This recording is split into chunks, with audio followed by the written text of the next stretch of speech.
सुप्रभात विद्यार्थियों, आप सभी का हिंदी अध्ययनशाला में स्वागत है। विद्यार्थियों, आज आप सभी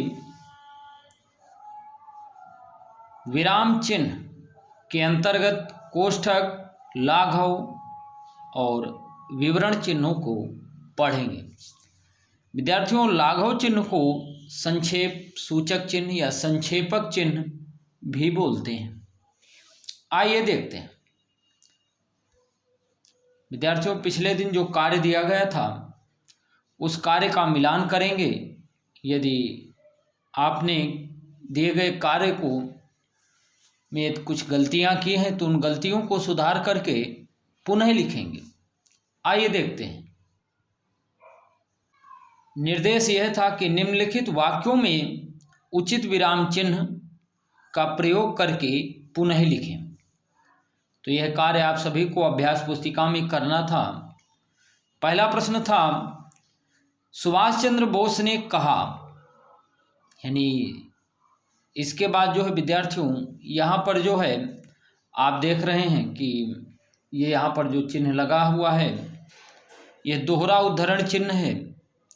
और दोहरे उद्धरण चिन्ह का प्रयोग कब करते हैं? जब कोई व्यक्ति कुछ बात कहता है और उसकी बात को हम ज्यों का त्यों अर्थात उसने जिन शब्दों में कहा है उन्हीं शब्दों को उसी तरह हम लिख देते हैं, तो ऐसी स्थिति में विद्यार्थियों दोहरे उद्धरण चिन्ह का प्रयोग करते हैं। तो सुभाष चंद्र बोस ने जैसे कहा है उनकी बात को उसी तरह यहाँ लिख दिया गया है। क्या है कि सुभाष चंद्र बोस ने कहा, तुम मुझे खून दो, मैं तुम्हें आज़ादी दूंगा। तुम मुझे खून दो, मैं तुम्हें आज़ादी दूंगा। तो आप सभी समझ गए होंगे। फिर इसके बाद यहाँ पर उद्धरण चिन्ह को बंद कर दिया गया है। यानी जो उनका स्लोगन था, ये जो नारा दिया था सुभाष चंद्र बोस ने, तो उसको जो है विद्यार्थियों दोहरे उद्धरण चिन्ह के अंतर्गत लिखा जाएगा। क्यों? क्योंकि किसी के द्वारा कहे हुए कथन को हम दोहरे उद्धरण चिन्ह के अंतर्गत लिखते हैं। दूसरा वाक्य है पति पत्नी। विद्यार्थियों यहाँ पर जो है योजक चिन्ह का प्रयोग करेंगे। पति पत्नी, भाई बहन। अच्छा, पति पत्नी अलग है और भाई बहन अलग हैं, तो इसलिए यहाँ पर बीच में आप देख रहे हैं यहाँ कॉमा लगा हुआ है और यह योजक चिन्ह लगे हुए हैं। इसके पश्चात विद्यार्थियों 3 नंबर में वाह कितना सुंदर दृश्य है। तो वाह जो है विस्मय बोधक शब्द है या विस्मय सूचक शब्द है, तो इसलिए विस्मय आदि बोधक चिन्ह लगाया गया है। यहाँ पर आप देख रहे हैं। तो इस तरह से आप सभी ने किया होगा। अगर इन विराम चिन्हों का प्रयोग नहीं किया है तो उनमें सुधार करके पुनः लिखेंगे। विद्यार्थियों अगला है, यहाँ पर देख रहे हैं 4 नंबर में विराम का अर्थ है। तो यहाँ पर जो विराम दिया गया है, विराम के बाद ही आगे जो चिन्ह लगा है विद्यार्थियों, यह निर्देशक चिन्ह है। ठहरना या रुकना, और इसके बाद पूर्ण विराम लगाया गया है। आपको इसके बाद है प्रश्न संख्या 5 में तुम क्या कर रहे हो। तो यहाँ पर प्रश्न पूछा जा रहा है और प्रश्न सूचक शब्द का भी प्रयोग किया गया है, इसलिए इस वाक्य के अंत में हम सभी प्रश्न वाचक चिन्ह लगाएंगे। तो आप सभी समझ गए होंगे। विद्यार्थियों अब जो है कोष्ठक चिन्ह, किसी शब्द के अर्थ को स्पष्ट करने के लिए इस चिन्ह का प्रयोग किया जाता है। यानी अगर कोई कुछ बात कहता है और वह बात समझ में नहीं आती, या हम किसी से कुछ बात बता रहे हैं या लिख करके बता रहे हैं, अगर वह बात समझ में नहीं आती तो हम कोष्ठक चिन्ह का प्रयोग करते हैं। आइए देखते हैं किस तरह से। दशहरे के पहला उदाहरण है, दशहरे के अवसर पर दशानन के पुतले का दहन किया जाता है। अब दशानन किसे कहते हैं अगर हमें नहीं मालूम या किसी को नहीं मालूम है विद्यार्थियों, तो ऐसी स्थिति में दशानन रावण को कहा जाता है, इसलिए कोष्ठक में रावण लिख दिया गया है। तो आप सभी समझ गए होंगे। दूसरा वाक्य है लता मंगेशकर भारत की कोकिला हैं। अब कोकिला किसे कहा जाता है, यानी कोयल क्यों कहा गया, तो मीठा गाने वाली, अर्थात आवाज़ इतनी सुरीली है कि इस वजह से उन्हें कोकिला कहा जाता है। अगला वाक्य है विद्यार्थियों, अगला चिन्ह है लाघव चिन्ह। शब्दों को संक्षिप्त रूप में लिखने के लिए इस चिन्ह का प्रयोग किया जाता है। शब्दों को संक्षिप्त रूप में लिखने के लिए इस चिन्ह का प्रयोग किया जाता है। कौन सा चिन्ह है विद्यार्थियों, तो लाघव चिन्ह है। जैसे यहाँ उदाहरण में आप देख रहे हैं 1 नंबर में दिया गया है डॉक्टर को, तो डॉक्टर किस तरह से लिखते हैं आप सभी देख रहे हैं। यहाँ पर ये डॉक्टर है और यहाँ पर संक्षेप में लिखा गया है, इसलिए यहाँ पर संक्षेप सूचक चिन्ह या लाघव चिन्ह का प्रयोग किया गया है, ये लाघव चिन्ह है। दूसरा है प्रोफेसर को, तो हम इस तरह से लिख सकते हैं प्रोफेसर संक्षिप्त रूप में। उत्तर प्रदेश को उत्तर प्रदेश इस तरह से लिख दिया।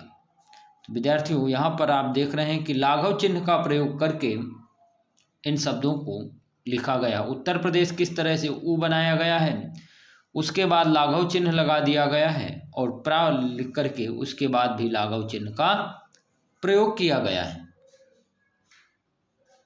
विद्यार्थियों अब आप सभी विवरण चिन्ह के बारे में पढ़ेंगे।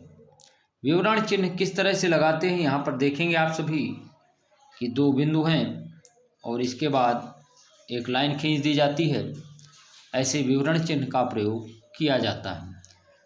तो किसी बात का विवरण देने के लिए इस चिन्ह का प्रयोग किया जाता है, यानी किसी बात के बारे में विवरण का मतलब होता है विश्लेषणात्मक तरीके से, अर्थात विस्तार रूप में अगर हम किसी बात को बताते हैं तो वहाँ पर इस चिन्ह का प्रयोग करते हैं, लिखते वक्त इस चिन्ह का प्रयोग करते हैं। आइए आगे देखते हैं। तो यहाँ पर विद्यार्थियों आप देख रहे हैं उदाहरण दिए गए हैं, कृपया निम्नलिखित बातों का पालन करें। कहीं कहीं आप देखे होंगे इस तरह से निर्देश लिख दिया जाता है, इसके बाद विवरण चिन्ह लगा दिया जाता है कि कौन कौन सी बातें हैं, उन बातों को नीचे लिख दिया गया। अगला है वनों से निम्न लाभ हैं। इस तरह से आप जब कभी अभ्यास पुस्तिका में लिखते हैं तो इस तरह से चिन्ह लगाते हैं, तो कौन कौन से लाभ हैं, क्या लाभ हैं, उन सारी बातों को नीचे लिख देते हैं, यानी विवरण चिन्ह का प्रयोग करने के पश्चात। इसी तरह है इस देश में बड़ी बड़ी नदियां हैं, हम विवरण चिन्ह का प्रयोग करने के बाद इस तरह से लिख देते हैं। आप सभी समझ गए होंगे। विद्यार्थियों अगला प्रश्न है आपकी पाठ्य पुस्तक से हैं, अभ्यास प्रश्न है। यहाँ पर आप देख रहे हैं कि प्रश्न संख्या 1 में दिया गया है निम्नलिखित प्रश्नों के उत्तर बताएं। तो इन प्रश्नों के उत्तर लिखना नहीं है, केवल जानेंगे और समझेंगे। तो पहला प्रश्न है विराम चिन्ह किसे कहते हैं। आप सभी इस प्रश्न के उत्तर को समझेंगे। विराम चिन्ह किसे कहते हैं, तो हमने पिछले दिन भी बताया था आप सभी को, विराम का शाब्दिक अर्थ है ठहरना या रुकना। तो विराम चिन्ह की परिभाषा क्या होगी कि भावों और विचारों को भली भांति प्रकट करने के लिए हम जिन चिन्हों का प्रयोग करते हैं उन्हें विराम चिन्ह कहते हैं।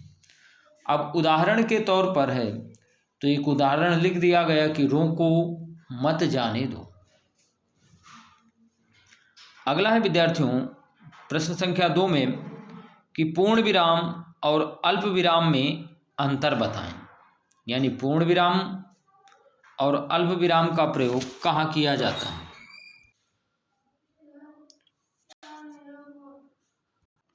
तो विद्यार्थियों दूसरा प्रश्न था पूर्ण विराम और अल्प विराम में अंतर बताएं। आप सभी इस प्रश्न के उत्तर को सोचेंगे। विद्यार्थियों हमने बताया था कि वाक्य के पूरा हो जाने पर पूर्ण विराम चिन्ह का प्रयोग किया जाता है। उदाहरण के तौर पर आप देख सकते हैं कि हमने बताया था, जैसे राम विद्यालय जाता है, मैं पुस्तक पढ़ता हूँ, तुम दौड़ते हो, चिड़िया उड़ती है, बच्चा रोता है। इस तरह से आप देख रहे हैं इन वाक्यों के अंत में पूर्ण विराम चिन्ह का प्रयोग किया गया है, तो पूर्ण विराम हो गया। अब अल्प विराम किसे कहते हैं, आइए उसके बारे में जानते हैं। अल्प विराम था विद्यार्थियों कि वाक्य पढ़ते वक्त थोड़ी देर रुकने के लिए अल्प विराम चिन्ह का प्रयोग किया जाता है। अब जैसे उदाहरण थे, यहाँ बताया गया था कि विशेष बात क्या थी कि नामों को अलग करने में तारीख व महीनों के बाद हाँ और नहीं के उत्तर में इन शब्दों का प्रयोग किया जाता है। तो आप सभी समझ गए होंगे कि पूर्ण विराम और अल्प विराम में क्या अंतर है। पूर्ण विराम वाक्य के पूरा हो जाने पर पूर्ण विराम चिन्ह का प्रयोग किया जाता है। वाक्य में थोड़ी देर रुकने के लिए या भाव और विचारों को स्पष्ट करने के लिए अल्प विराम चिन्ह का प्रयोग किया जाता है। विशेष बात यह होती है कि अल्प विराम को नामों को अलग करने में, तारीख और महीनों के बाद तथा हाँ और नहीं के उत्तर में इन शब्दों के तुरंत बाद इस चिन्ह का प्रयोग किया जाता है। उदाहरण के तौर पर जैसे यहाँ था, बगीचे में आम, बरगद, नींबू, नीम, आंवला और अमरूद के पेड़ लगे हैं। आप देख रहे हैं कि यहाँ कई पेड़ों के नाम दिए गए हैं। इन नामों को अलग अलग करने के लिए अल्प विराम चिन्ह का प्रयोग किया गया है। इसी तरह देख रहे हैं दूसरा वाक्य है, हाँ मैं उन्हें जानता हूँ। तो यहाँ पर हाँ का प्रयोग किया गया है, इसलिए यहाँ पर अल्प विराम चिन्ह का प्रयोग किया गया है। अभी आपको बताया गया कि हाँ और नहीं के उत्तर में अल्प विराम चिन्ह का प्रयोग किया जाता है। अगला है चौथे नंबर में 23 जनवरी 1897 को सुभाष चंद्र बोस का जन्म हुआ। तो यहाँ पर विद्यार्थियों 23 जनवरी के बाद जिस चिन्ह का प्रयोग किया गया है वह अल्प विराम चिन्ह है। 3 नंबर में था, नहीं मैं तुम्हारे साथ नहीं जाऊंगा। तो नहीं के बाद यहाँ पर जो चिन्ह का प्रयोग किया गया है विद्यार्थियों वह अल्प विराम चिन्ह है। तो विद्यार्थियों अब आप अल्प विराम और पूर्ण विराम में चिन्हों के बीच अंतर को समझ गए होंगे। अगला प्रश्न था विद्यार्थियों, प्रश्न संख्या 3, अर्ध विराम का प्रयोग कब किया जाता है। अर्ध विराम का प्रयोग कब किया जाता है? तो इस प्रश्न का उत्तर होगा कि जिस वाक्य में अल्प विराम की अपेक्षा कुछ अधिक देर तक रुकना पड़े वहाँ अर्ध विराम चिन्ह का प्रयोग किया जाता है। तो हमने बताया था कि जिस वाक्य में अल्प विराम की अपेक्षा कुछ अधिक देर तक रुकना पड़े वहाँ अर्ध विराम चिन्ह का प्रयोग किया जाता है। उदाहरण के तौर पर, अब खूब परिश्रम करो, परीक्षा निकट है। अब खूब परिश्रम करो, परीक्षा निकट है। शिक्षक ने कहा, मुझसे कहा, तुम पढ़ते नहीं हो। मेहनत ही जीवन है, आलस्य ही मृत्यु है। अर्थात विद्यार्थियों बात यह थी कि अगर हम कोई वाक्य कह रहे हैं और एक वाक्य कहने पर बात हमारी पूरी नहीं होती, दूसरा वाक्य कहना जरूरी है, तो ऐसी स्थिति में पहले वाक्य के अंत में अर्ध विराम चिन्ह लगाते हैं। जैसे अब खूब परिश्रम करो, परिश्रम तो सभी करते हैं, लेकिन यहाँ किसके लिए कहा गया है? विद्यार्थियों के लिए कहा गया है। यानी विद्यार्थियों के लिए कहा गया है कि परीक्षा निकट है, इसलिए पहले वाक्य के अंत में अर्ध विराम चिन्ह का प्रयोग किया गया है।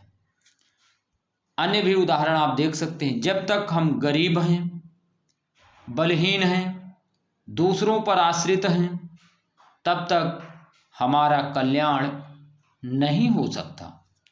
इस तरह से यह उदाहरण थे। विद्यार्थियों अगला प्रश्न है, लाघव चिन्ह का कहाँ प्रयोग किया जाता? तो अभी हमने बताया, शब्दों को संक्षिप्त रूप में लिखने के लिए लाघव चिन्ह का प्रयोग किया जाता है। और लाघव चिन्ह को विद्यार्थियों संक्षेपक चिन्ह भी कहते हैं। जैसे अभी हमने बताया उत्तर प्रदेश लिखना है तो उ बना करके शून्य लिख दिया गया, लाघव चिन्ह लगा दिया गया और प्रा बना करके लाघव चिन्ह लगा दिया गया। जैसे आपने अभी यहाँ देखा, ये यहाँ पर कि उत्तर प्रदेश को किस तरह से यहाँ लिखा गया है लाघव चिन्ह लगा करके, प्रोफेसर को किस तरह से लाघव चिन्ह लगा करके लिखा गया है और डॉक्टर को किस तरह से लिखा गया है, आप सभी समझ गए होंगे। अगला है विद्यार्थियों 2 नंबर में निम्नलिखित वाक्यों में उचित विराम चिन्ह लगाएं। जैसे पहला नंबर है सुख दुख जीवन के 2 पहलू हैं। सुख और दुख एक दूसरे का विपरीतार्थक है, इसलिए इन दोनों के बीच में योजक चिन्ह का प्रयोग करेंगे तथा वाक्य के अंत में पूर्ण विराम। उदाहरण में देखिए, जैसे यहाँ लिखा गया है कि सुख दुख जीवन के 2 पहलू हैं, तो यहाँ पर देख रहे हैं कि योजक चिन्ह का प्रयोग किया गया और वाक्य के अंत में पूर्ण विराम चिन्ह का प्रयोग किया गया है। वाह तुम जीत गए, वाह तुम जीत गए। तो अब यहाँ पर कौन से चिन्ह का प्रयोग किया गया है? तो विद्यार्थियों वाह के बाद यहाँ पर देख रहे हैं कि विस्मय सूचक चिन्ह का प्रयोग किया गया है और अंत में वाक्य के पूर्ण विराम चिन्ह का प्रयोग किया गया है। तो इस तरह से इसे भी लिखना था। इसके पश्चात विद्यार्थियों तीसरा वाक्य है विद्यार्थियों किसी ने कहा है सादा जीवन उच्च विचार। किसी ने कहा है, इन दोनों के बाद इसके बाद लिखेंगे विद्यार्थियों निर्देशक चिन्ह लगाएंगे और क्या कहा है उस बात को दोहरे उद्धरण चिन्ह या अवतरण चिन्ह के अंतर्गत लिखेंगे। तो सादा जीवन उच्च विचार। अब यहाँ कौन सा ये चिन्ह लगा है? तो अवतरण चिन्ह या दोहरा उद्धरण चिन्ह। और विद्यार्थियों अगला वाक्य था कि तुम किसके साथ गए थे, वह कब आएगा। इन दोनों वाक्यों में विद्यार्थियों प्रश्नवाचक चिन्ह का प्रयोग किया जाएगा। वाक्य के अंत में प्रश्नवाचक चिन्ह का प्रयोग किया जाएगा, जैसा आप यहाँ देख रहे हैं। इसके बाद है विद्यार्थियों प्रश्न संख्या 3, निम्नलिखित को सुमेलित कीजिए। तो अवतरण चिन्ह का मिलान किससे करेंगे? तो आप देख रहे हैं कि ये अवतरण चिन्ह है, ये जो बने हैं ये अवतरण चिन्ह है।